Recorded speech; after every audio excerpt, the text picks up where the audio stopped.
Hiya! Happy Sunday to everyone.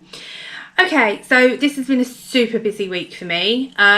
Tuesday I went to St. Bart's with my friend Emma, and we pretty much was there all day.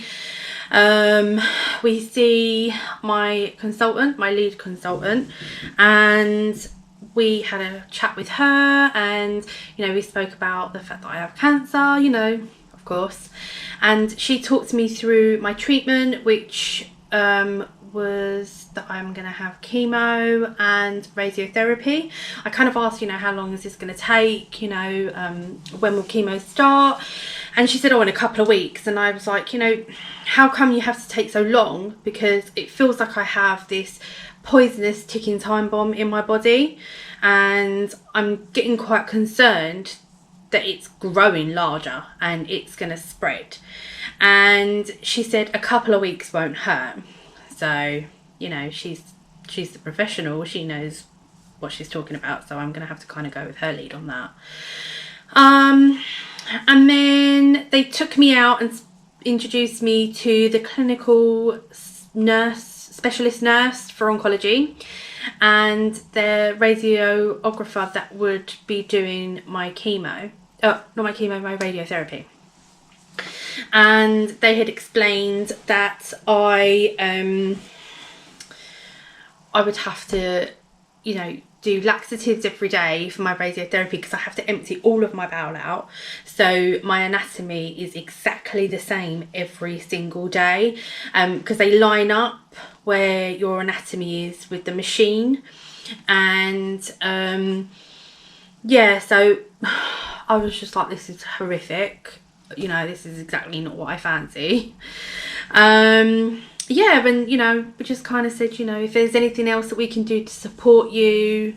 And also that every time before I go in to have my radiotherapy, I have to have an enema. Every day I have to have radiotherapy. So every day I'm going to have an enema.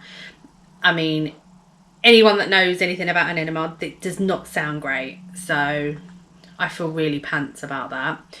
No pun intended. So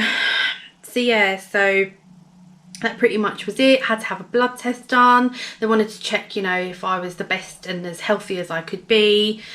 What else did I do Tuesday? Yeah, no, that was it. But I was pretty much there the whole day. I got there for about 11 o'clock and I didn't leave until 5. So it was a lengthy day. When I was on my way back, I was in a lot of pain. A lot of back pain, hip pain, pelvic pain. All my area just felt bruised. And when I eventually got home, I had like a shower, tried to kind of make myself as comfortable as I could be.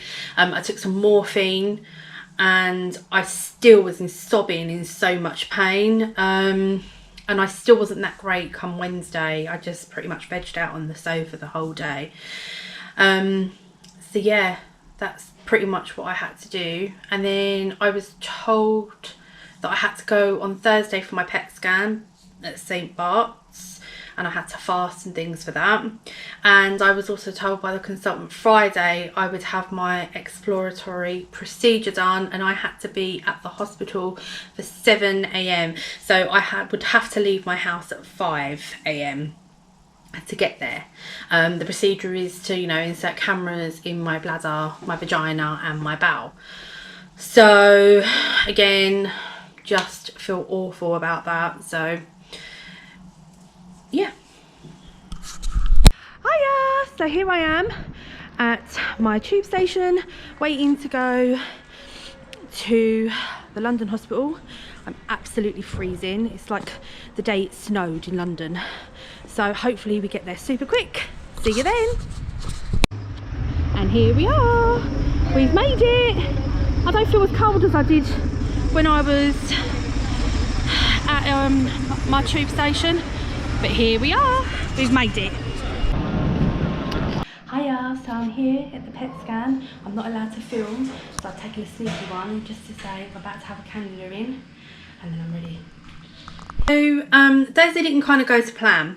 When I spoke to my consultant on Tuesday, she had assured me that I would be able to record, not actually me going through like the PET scan and stuff, but just the experience on like the department. She said, you know, she had got someone to ring down to see if they had an issue with that, and they didn't. So when I got there, the manager there had said absolutely not, no way. So that was a bit disappointing, and I was gutted, because it's part of my journey, and you know, it's for you guys as well to see what someone in my position would go through. So I went with my friend Tara. I definitely felt that I would need some, you know, help, because I was told that I would have to have injections to have this like radioactive substance going through my body, and I would be radioactive for quite some time after. So I just thought, well, while I'm sort of sat there waiting, my friend could sit there with me and kind of keep me entertained, and she did, bless her, she did. However, once I was injected, or just before I was injected with this substance, she was told to leave and to come back in an hour. I was then, once I had this stuff injected, it was like they told me a sugar substance, and it wouldn't make my body feel hot like the other sort of stuff. I've heard that when other people have had like a PET scan, that this radioactive stuff makes their whole body kind of feel warm and quite hot. That didn't happen for me. I felt like prickly, if anything. I felt prickly, not heat prickly, it was just prickly. It made me feel a little bit itchy.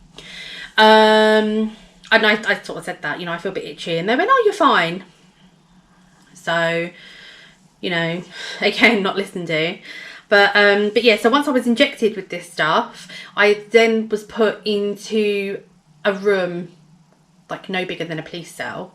It was pretty tiny, with like one chair. It had a bin in it, and it had a clock, and I was told to sit there on my own. There was no windows, there was not a TV, I wasn't allowed a paper, I wasn't allowed a book, I wasn't allowed my phone, I was not allowed anything. I had to sit there in silence in this room for an hour, and like, it's just awful. Like, your mind races at 100 miles per hour. It was just awful. I absolutely hated it. That was pretty much, out of the whole experience, that pretty much was it. And I don't like needles, so that was the worst part of it, just sitting there in dead silence for an hour.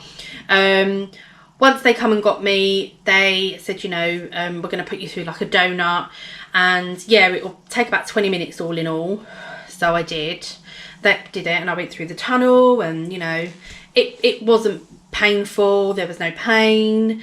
No, they were all right, you know, very accommodating, I suppose.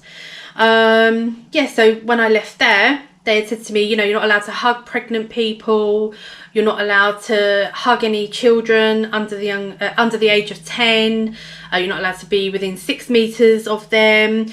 And then I kind of questioned them, like, well, if I'm not allowed to do any of this, then how can I go home on a tube? It's now rush hour.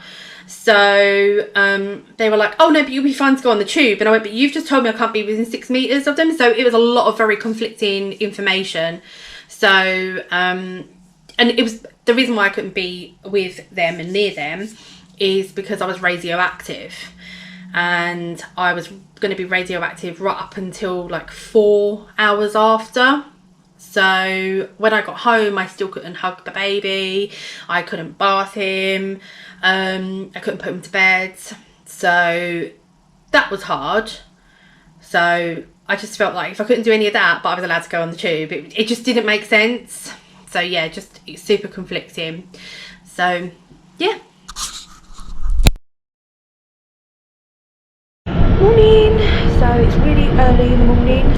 I'm back on the train, back to London. It's been a bit of a nightmare. Literally probably only had about 4 pints of water in 48 hours due to fasting for many different things. It's starting to take its toll on me. Yeah, when I get there, I'll hit you up. Hello! So I'm back here, St. Bart's, yet again. I've made it. It was absolutely horrific. I really do not enjoy public transport. So let's go in and I'll meet you at the other end. Hiya. So on Friday I had to go for my exploratory procedure. I was told that I'd also be able to film on the ward from my Tuesday appointment, and when I got on ward they said you're not allowed to film. So it's quite frustrating for me because I'm being told one thing and something else happens, so that's annoying. So yeah, so the care that I received on the ward, also I had to leave my home at like 5 AM and my friend Laura came with me and she kept me totally entertained for the whole day. She was amazing. She was just such great fun. I was getting really kind of nervous and she kind of kept my mind off it. So, because I don't really like going down for general anaesthetic. I mean, who does? But I really don't like it. I really do not like needles. But yeah, it had to be done. But yeah, the day ward, the staff there were just amazing. They were really, really kind. Exactly what you would expect from nurses and doctors, right? This procedure, as I said, is to look at my bladder, my vagina and my bowel, and just to check and measure the anatomy. Again, this is all for the radiotherapy that I'm going to be having in a couple of weeks. So, and just like to have a look, if it has spread, they can kind of have a look at it, and also they can kind of see the tumour on my cervix firsthand. So I kind of want to move on to, like, definitely I want to speak about the anaesthetist. That man was a total tool. Like, I cannot tell you how much that I have such hatred for this man, and I'm not a hateful person, but this guy was horrific, and I definitely believe he needs to maybe look at maybe going to working at the morgue instead of, you know, with living people with feelings. So so yeah, that kind of like ruined my day for Friday. You know, I hope it comes across that I'm quite a nice, positive, upbeat, cheerful person. So when I tell you guys that this man actually made me cry with his words, it may sound so pathetic, but I don't like needles. I've said it the whole week. I don't like needles. And yeah, this guy was just a tool. So yeah, it was just really not nice. He couldn't get it in my hand here or here, and so he ended up getting it in here, and so with the consequence of that, all of here just really, really hurts. And when he got it in, he was like twisting it, but I was like trying to breathe through the pain, and like as you do, you're meant to breathe through the pain. And he said, "Are you okay?" And I said, "Yeah, I'm fine." And he said, "Well, you have no problem sighing, do you?" And I said, "Sighing? I'm breathing through the pain." And he said, "Right." And I said, "Do you think I'm sighing at you?" And he said, "Well, yeah, I do. Actually, you need to realise that your actions have consequences." I'm also not a very good with a person to kind of sit back and kind of take that. And I felt at that point that I wasn't able to like stand up and say, "Do you know what, forget this, I'm going home. I don't need this grief off of you. Who do you think you are? I've got this man sticking needles in my hand." So eventually he gets it in and he twists it. So now it's really, really hurt me. And I've just got like a couple of tears because it hurts. And he sort of like, the other guy, like his, I don't know, like partner in crime, I suppose. He was lovely. And he kind of said to me like, "Are you okay?" And I went, yeah, I'm fine. It just hurts. So I started to like, just little tiny like tear here and a tear here. I was like, fine. I would have like got hold of myself. It was just because it was sore. As soon as this tool, the anaesthetist, had said to me like, "Oh, what are you crying for? Oh, for God's sake, can you pull yourself together? Calm down, pull yourself together. You're making my job harder. Your mouth has to be dry and your throat has to be dry, and that's not going to happen if you're crying."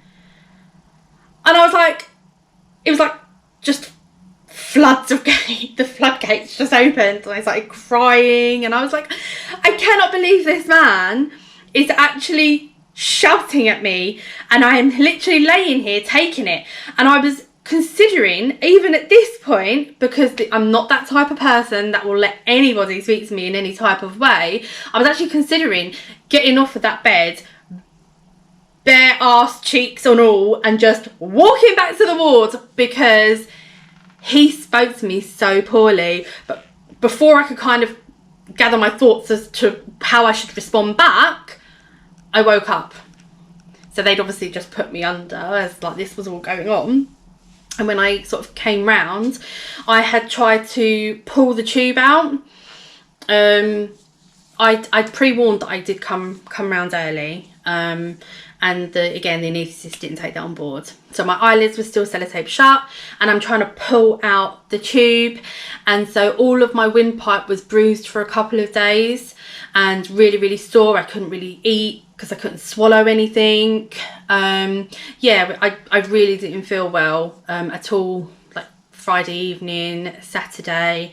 I've only kind of got some kind of voice today. I've got a bit of gravelly voice, I don't know if you can hear it, but I've got like a gravelly part of my voice. But yeah, so that was pretty much it. It wasn't that great. I am probably going to make a complaint about him, because it just like, he was just awful. And I don't cry at other people's words. So yeah, I just felt that he made me feel incredibly vulnerable, and yeah, I'm not too hot about that. So yeah, so that was Friday. Yeah. So as you see, I didn't really get a lot of footage with that, but I wanted to show you what I could get, which isn't a lot. And hopefully I can work miles on that with you, not with you, with them. And I will try and speak to them a little bit more about that, because, you know, my consultant did say that it was a good thing and that they had no problem, you know, with me vlogging, as long as people around me didn't mind, or if they did have an issue, just keep them out the shot. But I was, you know, I would have kept them out the shot anyway, you know, I totally get privacy. So yeah, so all in all, I've had a real hard week. I know it doesn't feel like I've done much, but it definitely feels like it's taken its toll on me. And yeah, so I want to thank, you know, my friends, the support that they've been giving me, whether it's been, you know, a little text or a message or a little Snapchat. I want to thank you so much. And especially to the ladies that have gone out of their way to come and spend all of their day with me this week. Just thank you so much. I've really needed that support. You know, I appreciate it. You definitely learn who your friends are when you need them. And it's actually shocked me who hasn't actually gone out of their way to inbox me to kind of say, thinking of you, or, you know, not that I'm craving for that kind of attention, but it's always nice that, you know, that people that you've kind of reached out to me to say thank you. And I'm incredibly surprised at the people that haven't. Really surprised. People I've known for many years who haven't actually reached out to me. So yeah, I was shocked.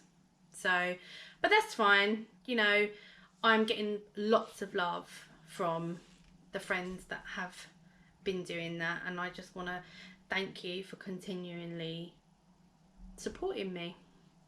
So thanks. So far next week I have like a little GP appointment. I'm going to be seeing my GP weekly. She wants to kind of touch base with me all the time. I have a CT scan on Wednesday where I will also have to have an enema. Even the thought of it is making me feel sick. And that's it. And that's so far, that's all I have. But I do know that I have to have a blood transfusion. They know that I don't have a very good blood count at the minute, and I don't have very good iron, which I knew that anyway. They've also said that I need to have a long-term cannula put in the top of my arm, and that needs to go in under ultrasound. And the long-term cannula is for my chemo, and if they need to withdraw blood, if they need to give me harder drugs like better drugs like morphine, and if I need to have any more, tests under general anaesthetic, they can just put it in this long-term cannula instead of having Dr. Tool, the anaesthetist, pretty much butchering me and my self-esteem. So that's what I need to have done, but no one's kind of got in touch with me to give me any kind of dates as to when that will happen. So that probably has to happen before any of my treatment starts. So for me, it seems like I've got loads of appointments coming up, but still no treatment dates. And I'm incredibly eager to get these treatment dates up and running, because it's like my life is now on hold. It looks like I may have to drop out of me doing my college course that I was doing. So because it's just taking up all my time and I'm getting more and more tired, I'm in a lot of pain regularly. I was told that once the radiotherapy starts, that after a week and a half, the pain where I'm getting it now should start easing off. But in doing that, I will become incredibly fatigued. So yeah. So hopefully I'll speak to you next Sunday. Please keep sharing. It's not been that great in regards to the clips that I've managed to get. So all I can say, I'm really sorry, guys, and I'm going to keep trying my best to take you along my journey. Okay then, so I'll see you next